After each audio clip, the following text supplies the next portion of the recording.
할렐루야. 네, 오늘도 주님의 몸된 교회에 나오신 우리 귀한 주님의 성도 여러분께 우리 하나님께서 주님의 하늘나라 창고를 활짝 열어주셔서 여러분의 삶 가운데 필요한 모든 은혜와 축복을 베풀어 주시되 하늘의 신령한 은혜도 채워주시고 이 땅의 기름진 복으로도 여러분의 가정 가운데 채워주셔서 우리 능력교회에 출석하시는 모든 성도님은 영육 간의 강건함과 영육 간의 주님의 축복을 받는 복된 주님의 사람들이 되시기를 주님 이름으로 축원합니다. 오늘은 고린도전서 3장 이제 두 번째 시간에 말씀을 나누겠습니다. 오늘 고린도전서 3장 10절부터 함께 보겠습니다. 신약성경 265면 고린도전서 3장 10절, 11절 우리 두 절 말씀 같이 읽도록 하겠습니다. 시작. 내게 주신 하나님의 은혜를 따라 내가 지혜로운 건축자와 같이 터를 닦아두매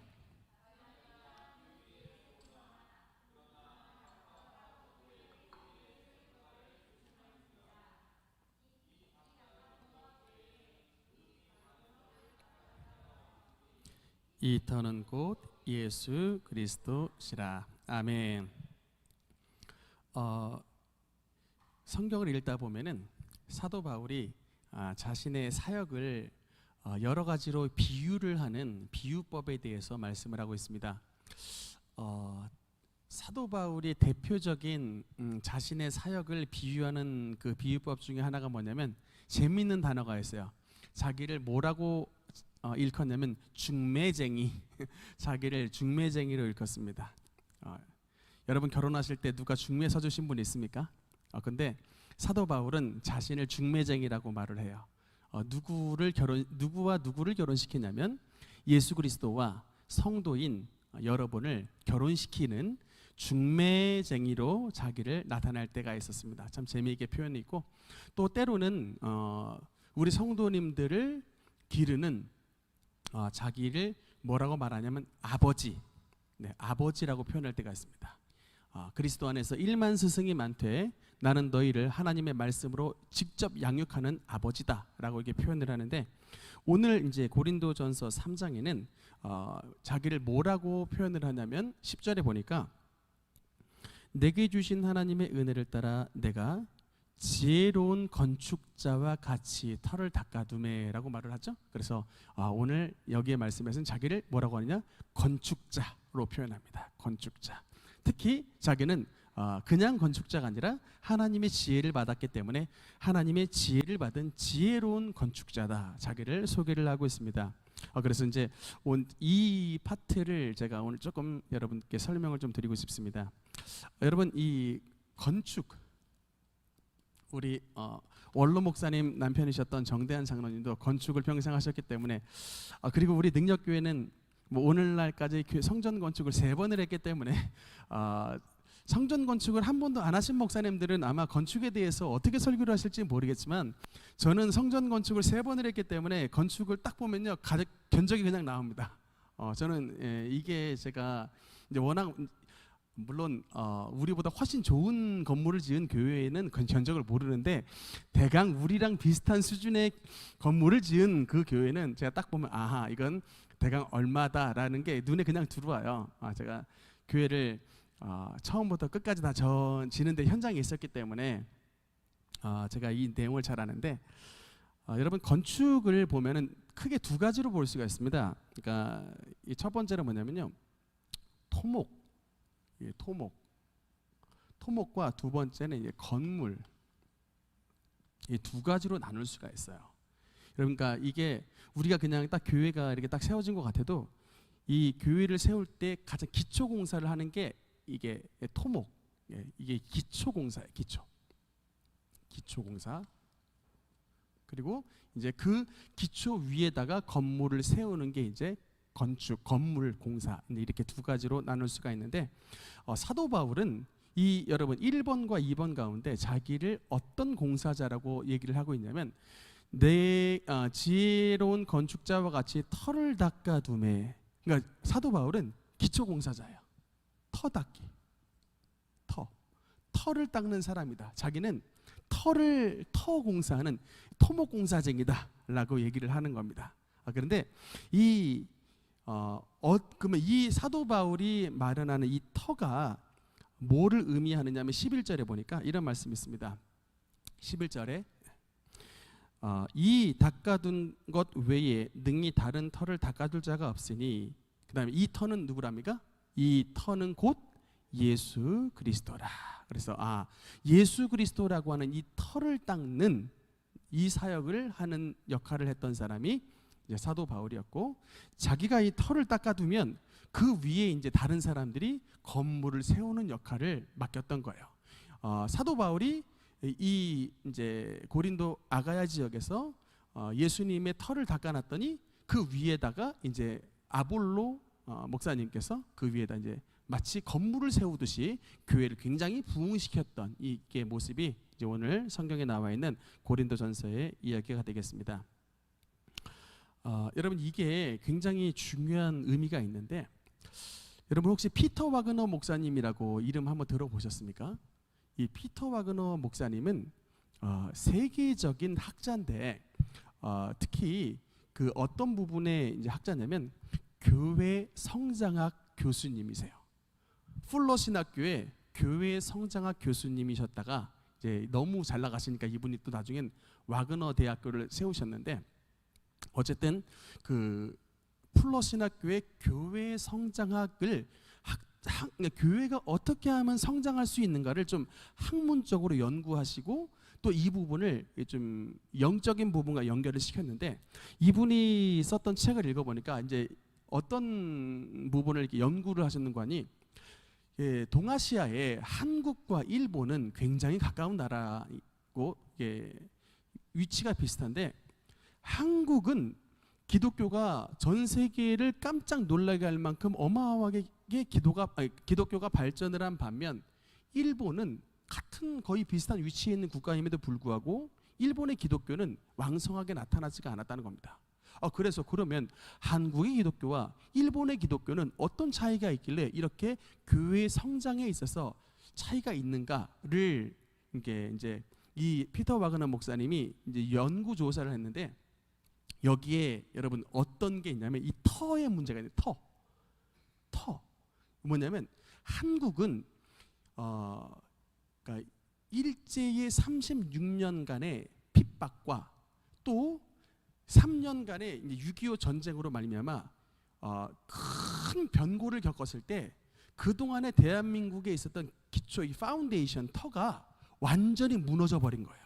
특히 유교의 이 기초석들이 완전히 그러니까 거의 일제 시대를 지나고 3년 동안의 6.25 전쟁을 겪으면서 이것을 중심으로 해서 이전에 있었던 조선 사회, 그 유교의 봉건 질서, 이런 것들에 대한 인식이 거의 다 깨져버렸다는 겁니다. 이제 이 전쟁 이후에 제가 여러분 그 6.25 전쟁 때 서울역의 그 역사 사진을 한번 본 적이 있는데, 그 6.25 전쟁 때도요, 여러분 굉장히 갓쓰고 양반 옷 입고 다니는 사람 굉장히 많았습니다.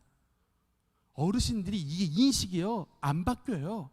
여러분 갑자기 참 뭐 성씨 얘기하기 못하지만 우리 막 욕하면 막 상놈의 자식 막 이런 말 하잖아요. 이게 욕이잖아요. 이게 지금 이 시대에 여러분 양반이 있고 상놈이 있습니까? 없잖아요. 근데 우리가 뭔가 열받을 때 이런 상놈의 자식 막 이렇게 얘기하잖아요. 이 조선 시대 때는 상놈이 가장 이제 이게 참 모욕적이고 참 이 밑바닥에 있는 낮은 사람을 얘기하는 말인데, 그런 인식이 예전에 일제 치하와 6.25 전쟁 전까지는 완전히 모든 조선시대 특히 남자들의 머릿속에는 딱 유교의 질서가 있었어요. 그런데 그것들이 이제 일제 치하와 6.25 전쟁을 지나고 나서 이게 기존에 있는 이 터가 완전히 다 무너져 버린 거예요. 완전히 다 무너져서 이제는 더 이상 뭐 그런 거 주장하는 사람은 고루한 사람입니다. 그러니까 이런 유교적인 봉건 질서 이런 것들이 다 완전히 무너지고 그러니까 폐허가 돼 버린 거예요. 그러니까 이 차라리 폐허가 됐으니까 이곳에 건축을 하기가 더 쉽습니다. 이제 새로 시작하면 되니까. 우리 기독교 크리스티아니티라고 하는 이런 기독교 정신으로 이승만 박사가 나라를 세웠고 그것이 이제 우리나라의 어떤 기초석이 된 겁니다. 그래서 오늘날 이렇게 큰 거부감 없이 우리 대한민국 사람이면 애국가 부르고 참 이게 기독교 정신으로 나라가 세워졌잖아요, 사실. 그래서 참 이게 그 바탕 위에 이제 성령의 불이 임하니까 온 대한민국 그냥 강산이 다 그냥 교회로 들고 일어나가지고 순식간에 100년 안에 대한민국에 1천만 기독교라고 하는 어마어마한 부흥, 세계 역사상 전무후무한 일이 나타났었습니다. 그런데 일본의 경우는 어떠하냐? 물론 일본도 히로시마와 나가사키에 그 원자탄이 떨어져가지고 당시에 큰 변고가 있었습니다만, 안타깝게도 그 원자탄은 일본 본토 안에 안 떨어졌습니다. 이게 그냥 이 히로시마, 나가사키라고 하는 이런 다른 외딴 섬에 떨어져서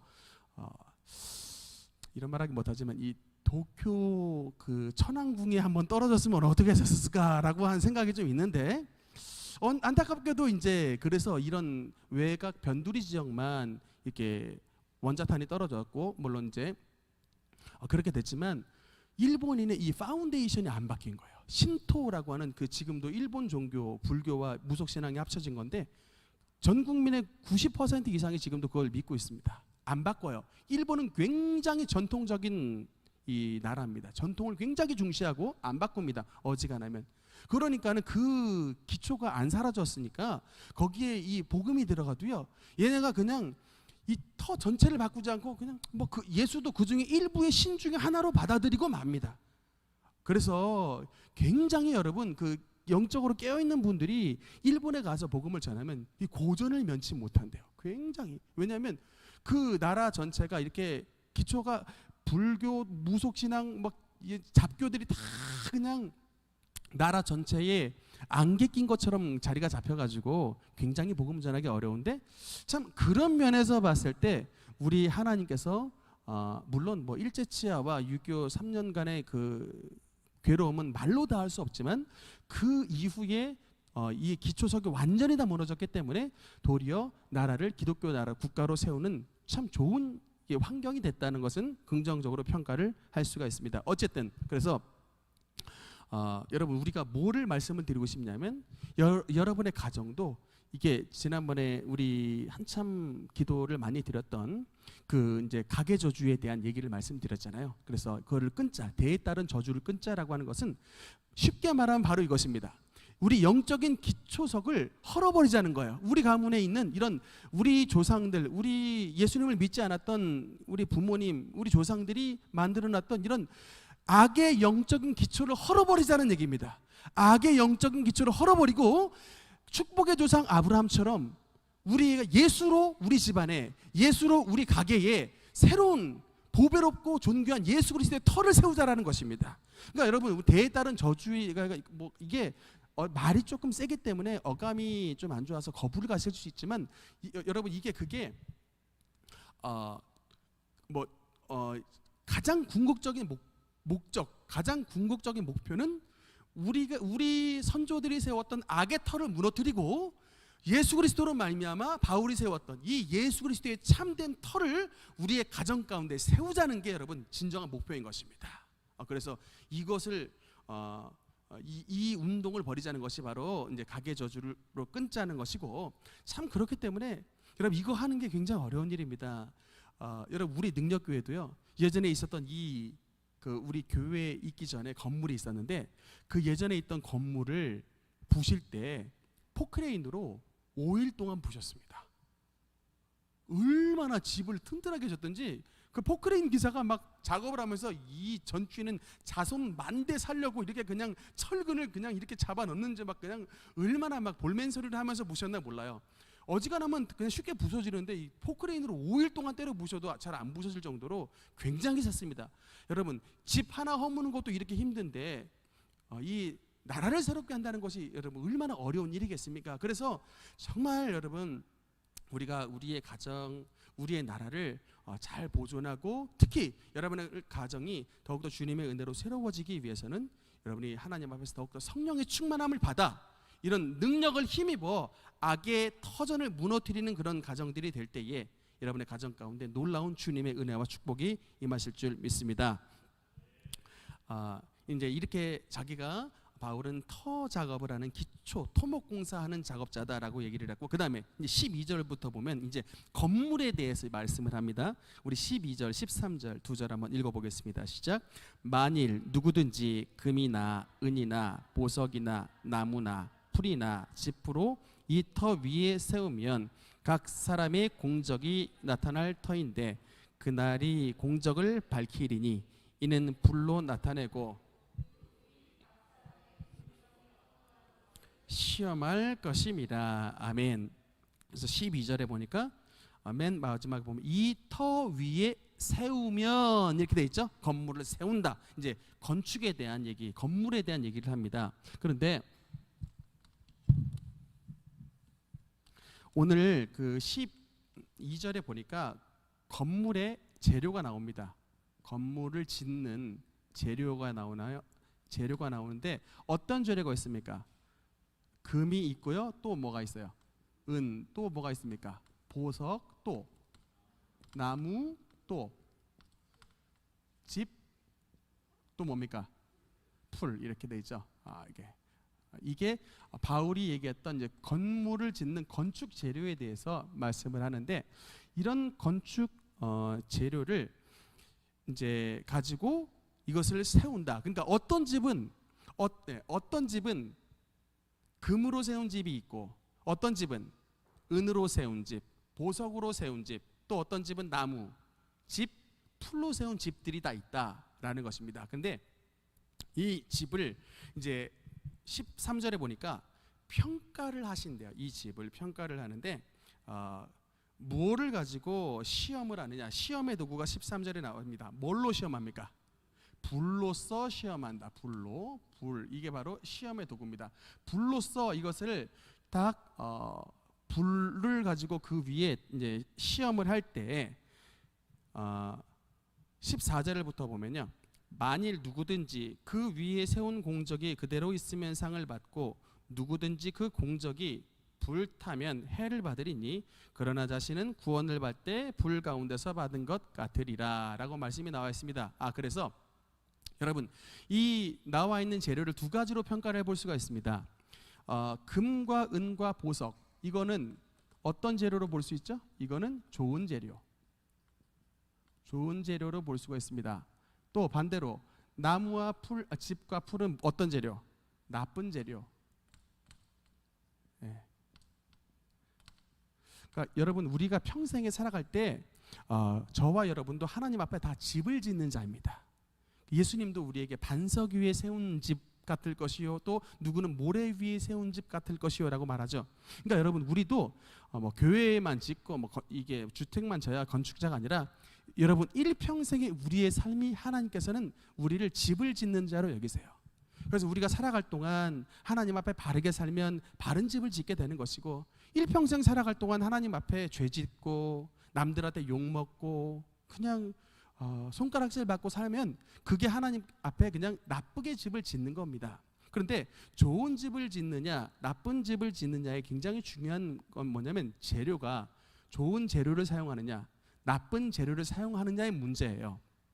그런데 여러분, 좋은 재료라 하면 어떤 특징이 있습니까? 금, 은, 보석, 불과 연관해서 불에 안 탄다. 불을 거쳐도 보존된다. 그러니까 불에 이게 버틴다, 견딘다. 그러니까 불을 지나, 그래서 이게 변함이 없다.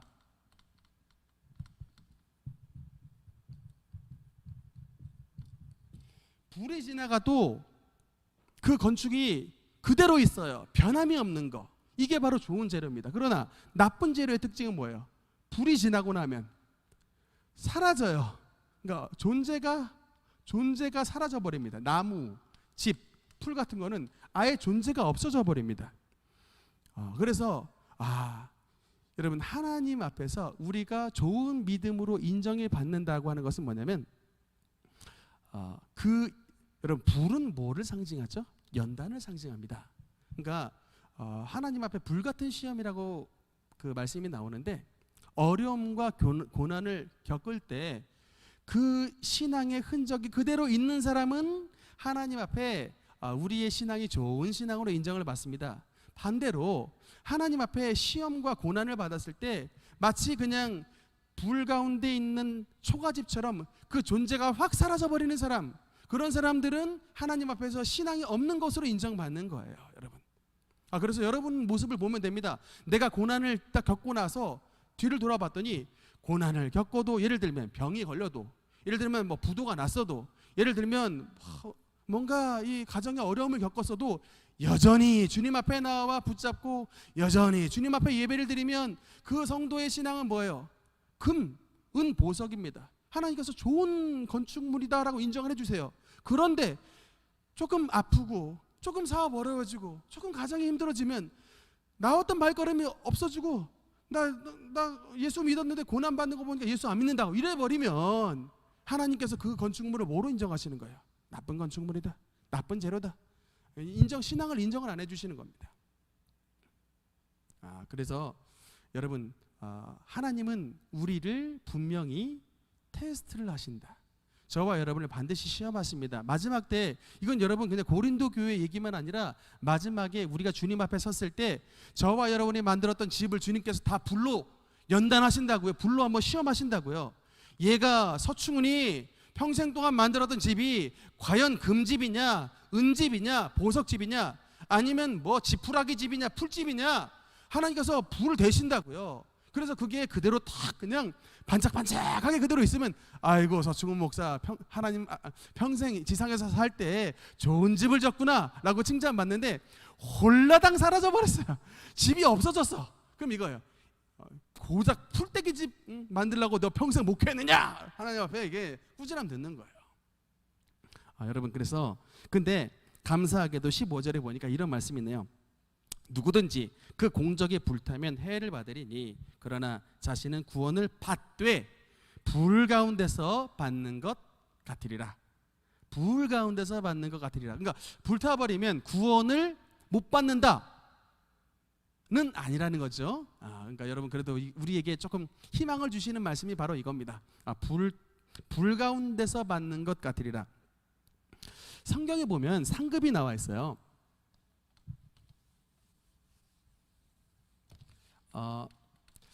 여러분, 성경에 심판이 두 가지가 있습니다. 성경에 최후의 심판 두 가지가 있는데, 여러분 첫 번째 뭐냐면 심판은 그리스도의 심판이에요. 첫 번째 심판은 그리스도의 심판이고, 두 번째는 그러니까 옛날 성경에 표하면 백보좌, 그러니까 흰 보좌예요. 흰 보좌 심판. 두 가지의 성경에 보면 심판의 종류가 있습니다. 근데 이 두 가지 심판의 공통점은,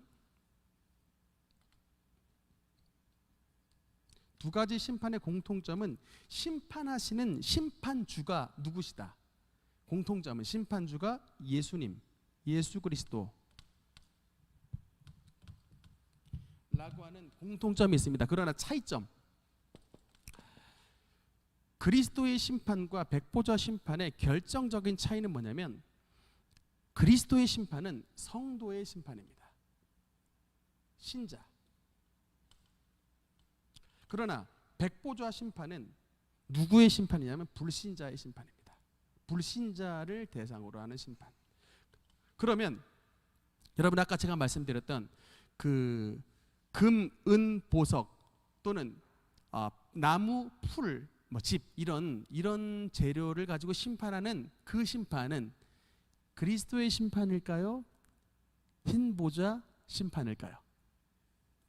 그렇죠, 그리스도의 심판입니다. 그러니까 그래서 성도에 대한 심판이에요. 그렇기 때문에 여기에 심판에 행여 그냥 우리 하나님께서 불 가지고 착 이제 시험하셨을 때 하나도 남는 게 없다 할지라도 그 사람은 불 가운데 구원을 받는 것 같은 구원을 받는 것입니다. 불 가운데 구원을 받는 것 같은 구원을 받지만, 그러나 상급은 없다. 그러나 여러분, 이 백보좌 심판은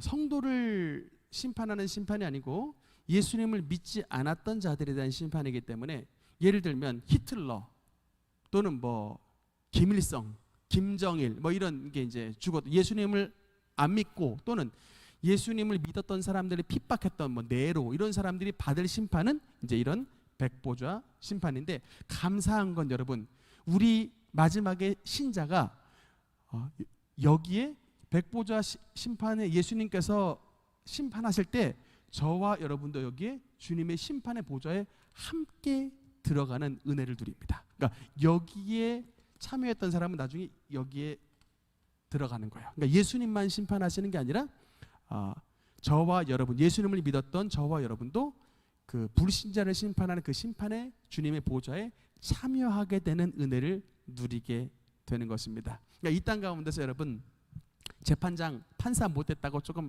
아쉬워할 거 없습니다. 마지막 때에는 저와 여러분도 주님의 보좌 앞에 앉아서 다 판사석에 앉아가지고 다 이렇게 심판하는 주님의 심판의 보조의 역할을 하는 그런 은혜를 누리게 된다는 것을 여러분 아시고, 그래서 특히 이 여러분 이 나쁜 재료 있죠.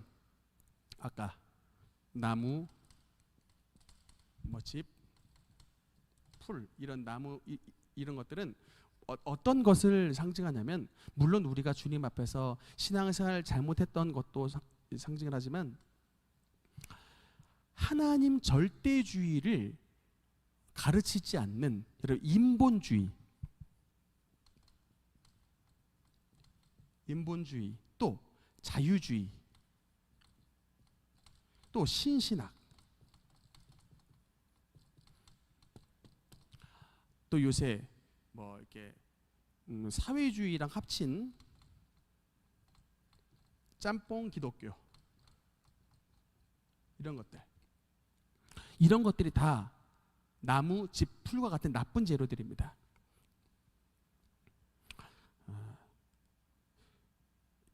여러분, 그래서 참 신학을 좋은 목사님을 만나야지. 여러분 그 뭐 많이 공부했다고 여러분 진짜 좋은 거 아니에요. 진짜 참고로 알아두셔야 돼요. 많이 목사님께서 많이 공부했다고 우리 생각하면, 야 우리 목사님 막 박사학위도 있대, 우리 목사님 뭐 엄청 공부 많이 하셨어, 그러면 그냥 여러분들도 그게 좀 때로는 어떤 성도님들 그게 프라이드가 되는 모양인데, 물론 뭐 많이 공부한 게 잘못은 아닌데 많이 공부하면 좋죠. 근데 많이 공부하신 분들이 이런 뭐 인본주의, 자유주의, 신신학, 뭐 사회주의 기독교 이런 것들 많이 공부해 갖고 오시면요, 성도들 다 이렇게 가르치잖아요. 그러면 정말 여러분 성도님들이 결국은 문제가 뭐냐면, 이렇게 가르침을 듣다 보면 전부 다 하나님 제일주의가 아니고 전부 신앙이 다 그냥 인본적이고 자유주의적이고 다 그냥 너무 인간적으로 예수님을 믿어서 그 절대적인 신앙이 없어요. 그럼 교회 가다 보면 다 그냥 이게 뭐 교회가 사교 모임 같고, 하나님 제일주의로 주장하는 이런 목사님들을 더 막 비판하고 막 이런 모습들을 굉장히 많이 보는데, 어쨌든 이런 것들은 다 이제 불에 불타 없어질 이제 악한 재료라는 사실을 여러분께서 믿으시기 바랍니다. 그 다음에 16절, 17절, 16절, 17절 우리 두 절 말씀 읽어보겠습니다. 시작. 너희는 너희가 하나님의 성전인 것과 하나님의 성령이 너희 안에 계시는 것을 알지 못하느냐. 누구든지 하나님의 성전을 더럽히면 하나님이 그 사람을 멸하시리라. 하나님의 성전은 거룩하니 너희도 그러하니라. 아멘.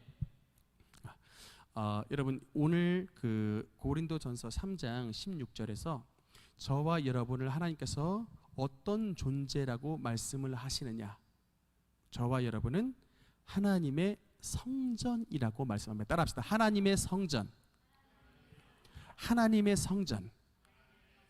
여러분 우리를 말씀하실 때 분명히 말했어요. 너희는, 다시 한번 16절에 너희가 하나님의 성전인 것과 하나님의 성령이 너희 안에 계시는 것을 알지 못하느냐.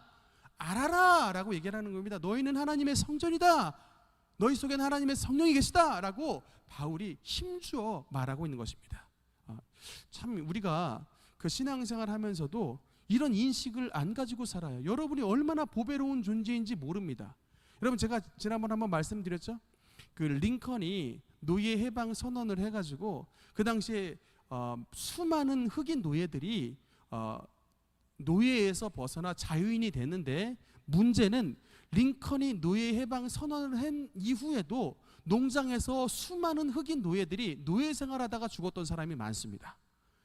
법적으로 링컨은 흑인은 노예에서 해방됐다라고 선언을 했는데, 그 선언이 난 이후에도 수많은, 특히 남부지방에 목화를 그 재배했던 그 농장에 있었던 수많은 흑인 노예들이 노예 해방이 선언된 것을 모르고 평생 노예로 살다가 죽었어요. 여러분 얼마나 아이러니입니까? 이미 자유인이 됐는데, 자유가 선포가 됐는데 수많은 사람이 노예가 됐다. 여러분 이 차이가 왜 그런 일이 벌어졌어요? 모르니까. 그러니까 무지가 죄라니까요. 여러분 이게 무지가 죄예요. 우리가 그 죄에서 벗어나 자유를 얻은 그게 선포가 됐음에도 불구하고 수많은 사람들이 이걸 몰라. 그러니까 여러분 사탄은 복음을 막습니다. 왜냐하면 그 모든 은혜는 들음에서 나기 때문에, 주님의 축복은 들음에서 출발하거든요. 믿음은 들음에서 출발하기 때문에 이 듣는 통로를 막아요. 오늘날 미디어는 그래서 계속 세상 메시지를 전합니다.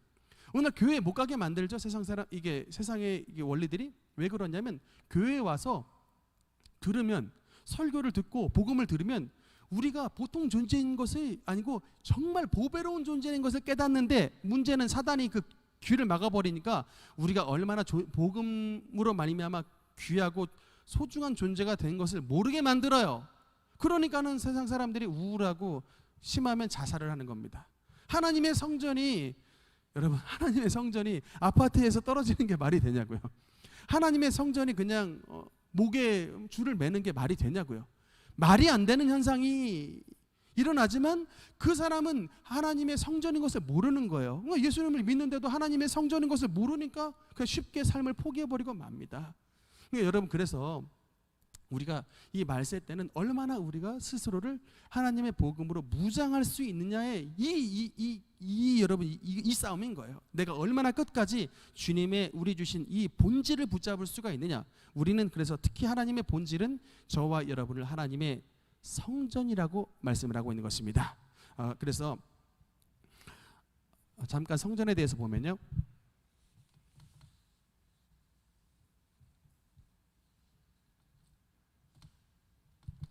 구약 시대에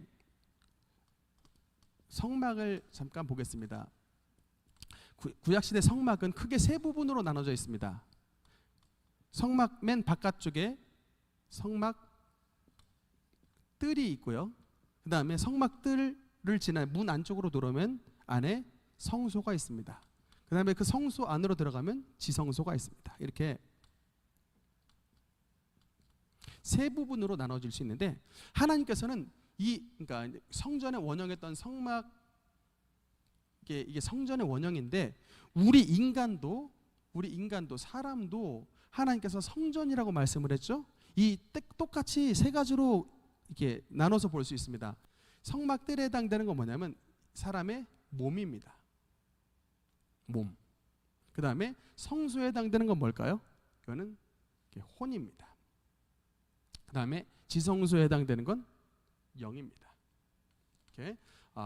그래서 이 구약의 성막도 삼위일체로 이루어졌는데, 우리 인간도 몸과 혼과 영이 하나로 이루어진 삼위일체적 존재입니다.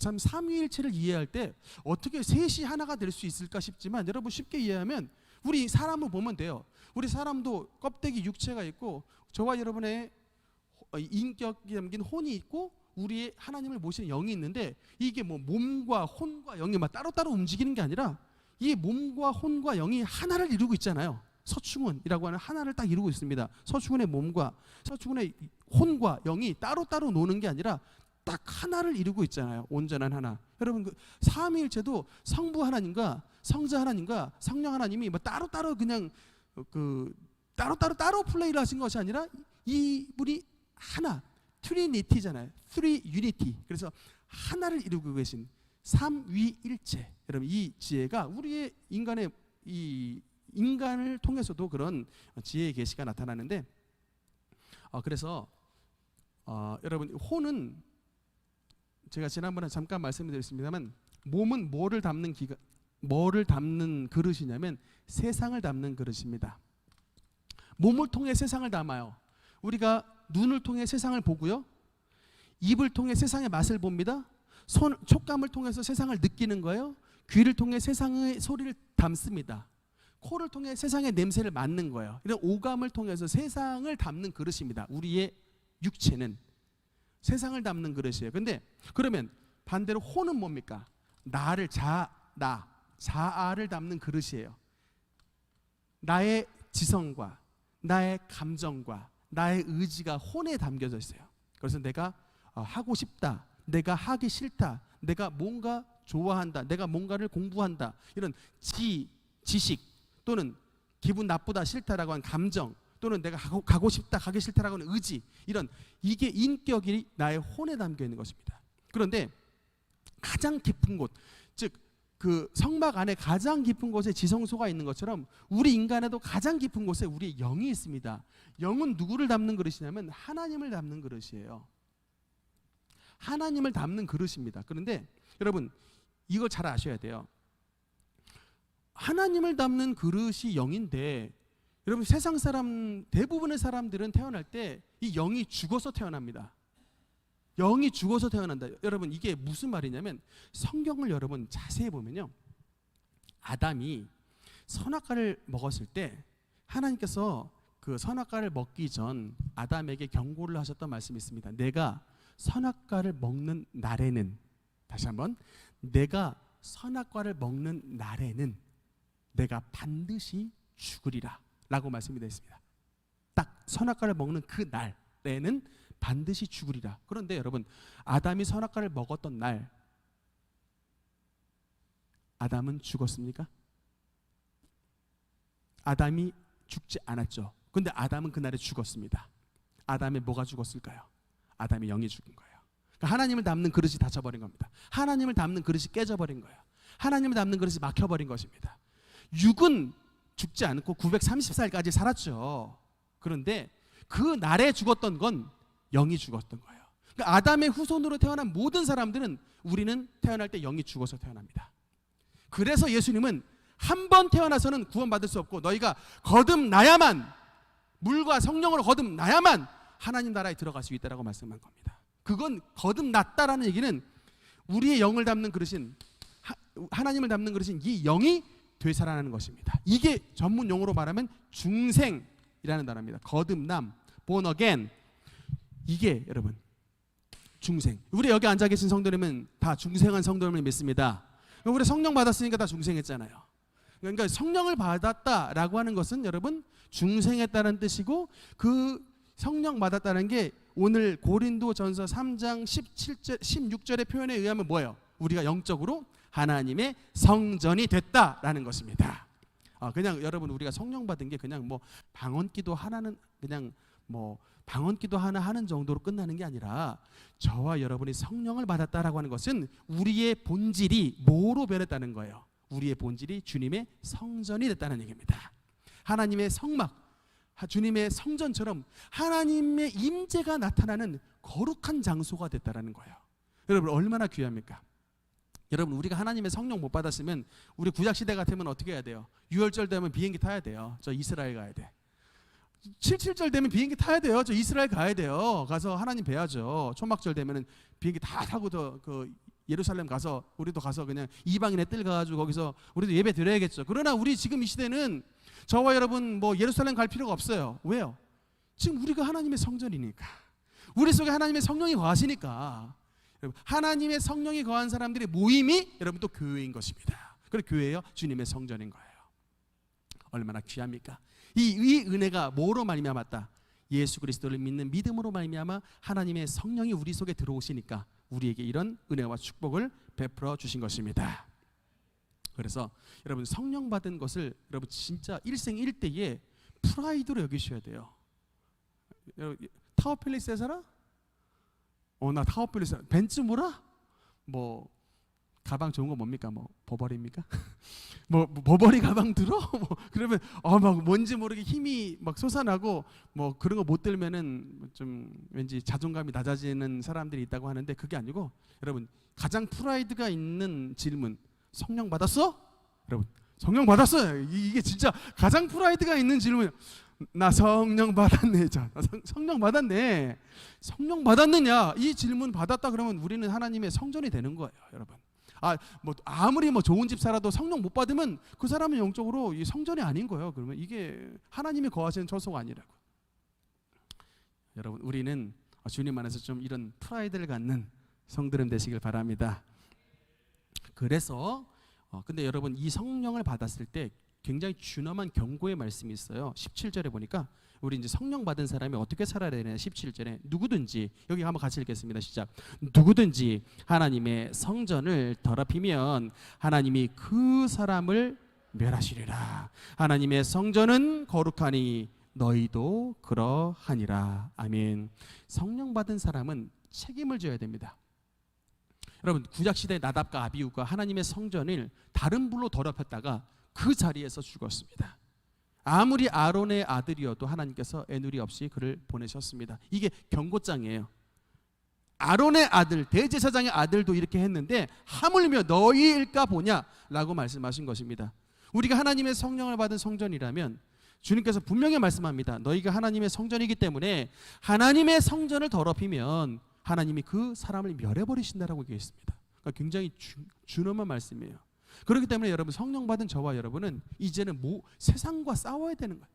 죄가 우리 안에 들어오지 못하도록. 여러분 거룩함의 전쟁이에요. 여러분 여러분 거룩이란 단어가 뭡니까? 여러분 질문을 합니다. 거룩이란 단어가 뭐예요? 구별되다는 뜻이에요. 구별되다, 분리되다. 그러니까 빛과 어둠이 구별됐던 것처럼 또 이 빛과 어둠이 구별되고 이 소금과 이 무미한 이 세상이 구별됐던 것처럼 하나님께서 우리를 구별시킨다고요. 그러니까 구별된 삶을 살아가는 게 거룩한 사람입니다. 성령 받아놓고 온갖 세상 죄 다지고 살아.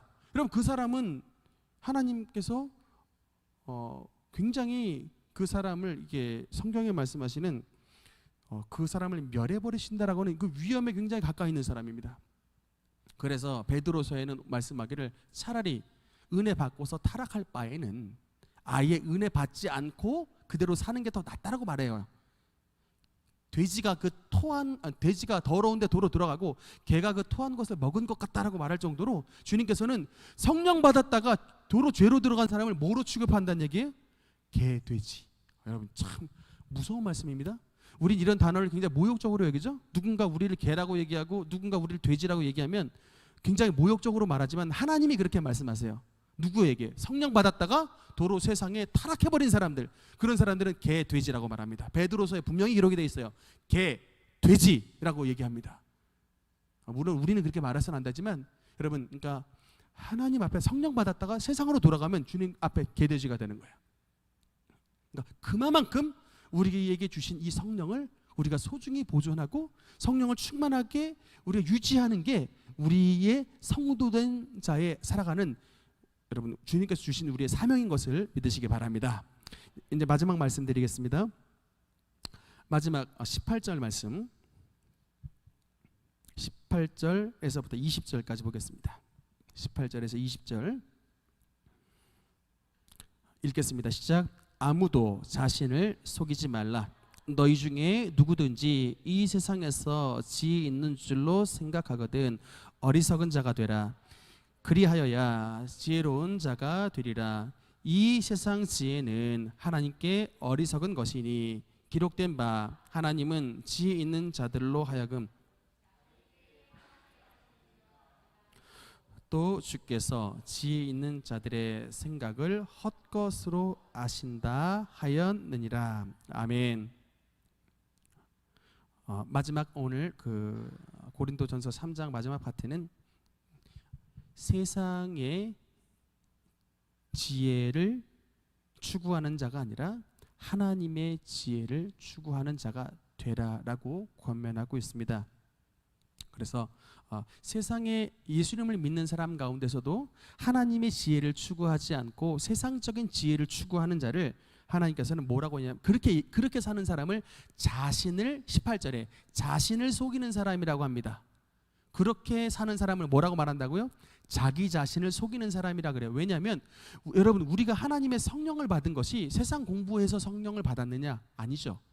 우리가 하나님의 성령을 어떻게 받았습니까? 세상적인 지혜가 없어도 오직 예수, 오직 성령 충만 추구해가지고 하나님의 성령을 받은 사람이 됐고 주님의 성전이 됐는데, 이랬던 사람이 도로 세상에 돌아가서 하나님의 성령을 추구하는 게 아니라 세상적인 지혜를 추구하는 자가 된다면, 여러분, 이런 사람을 뭐라고 말하냐면 자기 자신을 속이는 자라고 하나님께서 평가하신다는 것입니다. 얼마 전에 아는 목사님하고 통화를 했는데 최근에 참 안타까운 소식을 들었어요. 뭐냐면 그 형제도 아주 제가 은혜를 받았던 2001년에 함께 이제 그 모교회에 있었던 청년인데 참 은혜 충만 받고 열심히 신앙생활했던 그 친구였는데, 그 친구의 근황을 얘기를 들었더니 형편이 없더라고요. 그래서 아니 어떻게 그렇게 될 수 있느냐라고 물어봤더니, 그러니까 이 친구가 예전에는 어떤 애였냐면 조그마한 막 죄를 져도요, 이게 막 죄의식이 막 가슴속에 막 차올라가지고 맨날 골방에 들어가서 울고, 막 루터가 그랬다고 하잖아요. 조금만 죄 져도 막 그냥 방에 들어가서 울고 막 고해성사하고 막 그랬다고 하는데, 이 친구도 그냥 방에 들어가가지고 조금만 죄를 져도 막 그렇게 울고불고 해가지고 온 가족들이 저건 좀 심한데, 우리가 주님을 믿는 자녀로서 어떤 구원의 기쁨과 감격이 좀 있어야 되는데 맨날 조금만한 이거 가지고도 막 방에서 울고 들어가서 막 이제 막 회개한다고 막 그러고 맨날 울고 지내가지고 그 어머니 권사님과 좀 형제들이 굉장히 좀 근심을 했는데, 지금은 너무 자유함을 얻었다는 거예요. 그런데 어떻게 됐냐 들어봤더니 뭐 그냥 맨날 술에 쩔어 사는데, 맨날 그냥 술에 쩔어 살고, 심지어는 그냥 여러분 누군가 돌아가셨을 때 장례식장에 갔을 때 우리 예수님을 믿는 사람은 적어도 예수님을 믿는 표현으로서 그냥 그 앞에서 이게 그냥 뭐 국화꽃 한 송이 놓고 이렇게 목례나 기도를 하고 오는데 그 앞에서 막 넙죽 절을 하고 막 나온다는 거예요. 그래서 제가 지금 장례식장에서 그 돌아가신 분에게 절을 하는 건 이거는 진짜 예수님을 믿지 않는 사람의 전형적인 행동으로 알고 있는데, 막 그냥 대놓고 막 그렇게 하고 막 나오니까 이제 그 가족들이 이제 너무도 심란한 거예요. 옛날엔 또 그냥 회개한다고 맨날 골방 들어가서 울더니 지금 또 그냥 막 자유함 얻었다고 또 막 그냥 가서 영정 앞에서 넙죽 절하고 막 맨날 술 퍼먹고 있으니까 이게 이제 또 적응이 안 되는 겁니다. 그래가지고 도대체 왜 그런 일이 벌어졌느냐라고 했더니 이 친구가 이제 공부를 좀 배웠는데, 우리나라의 그러니까 연세대학교 연세대학교 신학대학 안에 있는 종교학과에 가가지고 거기서 이제 종교학 교수님들한테 이제 그런 내용을 배웠는데, 여러분, 연세대학교에 가르치는 교수님들이 굉장히 아무나 연세대학교 교수가 되겠습니까? 적어도 대한민국의 연세대학교 교수님이 되려면 참 박사학위도 받고 많이 공부하셔야 되는데, 그분들이 가르치는 내용이 뭔고 하니, 이게 실제예요. 이거 팩트입니다. 그분들이 실제로 가르치는 내용이 뭔고 하니, 성경은 오류투성이다예요. 성경은 오류투성이다. 성경의 무오서를 부정합니다. 그러니까 성경을 오류가 투성이다라고 이렇게 가르치니까 이 믿음의 이 기둥이 없어져 버리는 거예요. 믿음의 닷을 잃어버리는 겁니다. 여러분, 제가 만약에 오늘 본문 말씀을 가지고 성경을 여러분들에게 말씀을 드려야 되는데 성경이 오류투성이라고 믿고 있어. 그럼 제가 무슨 성경 말씀을 가지고 여러분들이 가르치겠습니까? 나도 안 해요. 그리고 지난번에 잠깐 통화를 했는데 뭐라고 얘기를 했냐면, 그 친구 직접 저한테 형이 믿는 하나님과 성경에 나오는 하나님이 좀 다를 수 있어, 뭐 이렇게 얘기를 하더라고요. 저 그 얘기 듣고서 그 다음부터 그 친구한테 전화 안 합니다. 괜히 그냥 시험 들까봐 뭐 무슨 얘기를 하겠어요. 근데 제가 이 말씀을 보면서 딱 그 생각에 바로 뭡니까? 이 세상에서 18절에 이 세상에서 지혜 있는 줄로 생각하거든 어리석은 자가 되라. 그리하여야 지혜로운 자가 되리라. 여러분, 뭐 독일 가가지고 뭐 신신학, 자유주의 신학 이런 거 잔뜩 공부해가지고 공부 많이 해오면 세상 사람들이 인정해 주겠죠. 박사학위 받은 분이라고. 그런데 하나님은 그 사람의 지혜를 어리석은 걸로 여기는 것입니다. 그렇게 배워와가지고 학생들 가르치면 예수 잘 믿었던 사람 저렇게 타락하게 만드는 거예요. 그 뒷감당 어떻게 하려고 이렇게 가르치냐고요. 근데 여러분 이게 현실이에요. 지금 대한민국의 현실입니다. 우리 정말 목숨 걸고, 여러분 언더우드 박사님이 목숨 걸고 세웠던 연세대학교에 지금 교편을 잡고 있는 교수님들의 믿음의 현 주소가 지금 바로 이렇다고요. 거기 가서 공부를 배웠던 후배가 이렇게 타락했다고요. 그렇게 가서 죄의식도 없어요. 나 자유 얻었네. 나 자유 얻었네야. 그렇게 하고도 죄의식이 하나 없다고요. 교회도 안 다닌답니다. 교목하겠다고 갔는데, 교목할까 해서 그 학교 갔는데 결국은 기독교를 떠났어요. 이게 뭡니까 여러분? 여러분 그래서 참 여러분 이 세상에 우리는 많이 특히 못 배운 분들은 자식들 막 그냥 책도 많이 보고 막 학위 따고 막 그냥 외국 갔다 오고 막 이런 거 진짜 소원인 것 같죠? 여러분 실제로 정말 그냥 그런 공부할 바에는 연세대학교 안 나오는 게 더 나아요. 연세대학교 나와가지고 신학 다 떨어지고 그냥 이렇게 살 바에는 연세대학교 안 나오는 게 낫다고. 그냥 차라리 그냥 고졸로 지내도 여러분 주님 안에서 신학 잘 지키고 천국 가는 게 하나님께서 더욱더 복되고 존귀한 자녀입니다. 물론 연세대학교 가고도 또 신학 잘 가지 신앙도 좋으면 뭐 금상첨화인데 세상이 여러분 그렇게 호락호락하지 않다니까요. 그래서 정말 여러분 잘 구별하고 살아야 되는데 어쨌든 결론의 말씀드립니다. 우리가 하나님 안에서 세상의 지혜를 추구하는 사람은 주님께서 우리를 어리석은 자고 우리를 속이는 자라고 여기십니다. 여러분 세상이 얼마나 바뀌고 흔들린다 할지라도 우리는 우리의 신앙의 결론은 뭐예요? 오직 예수. 따라합시다. 오직 예수. 오직 성경. 오직 성령. 여러분 이게 우리의 중심이 돼야 됩니다. 오직 예수. 세상에 뭐 다른 사람들이 뭐 돈이 최고다, 뭐 외모가 최고다 얘기해도 우리는 오직 예수를 외쳐야 되는 거예요. 또 세상 사람들은 막 성경을 막 권위를 붙잡고 막 뒤흔들어내도 우리는 오직 무오한, 오직 유일한 하나님의 성경 말씀을 확실하게 붙잡는 성도가 될 때 여러분 이 다원주의 세상 속에서 승리하는 하나님의 성도가 될 수 있게 되는 것입니다. 뿐만 아니라 우리가 하나님의 성령을 의지하고 성령님 붙잡고 나아가야만이 이 죄 많은 세상 속에 우리가 천국을 갈 수 있는 유일한 하나님의 길인 것을 믿으시고 주님 앞에 승리하시는 저와 여러분 되시기를 주님 이름으로 축원합니다. 기도하시겠습니다.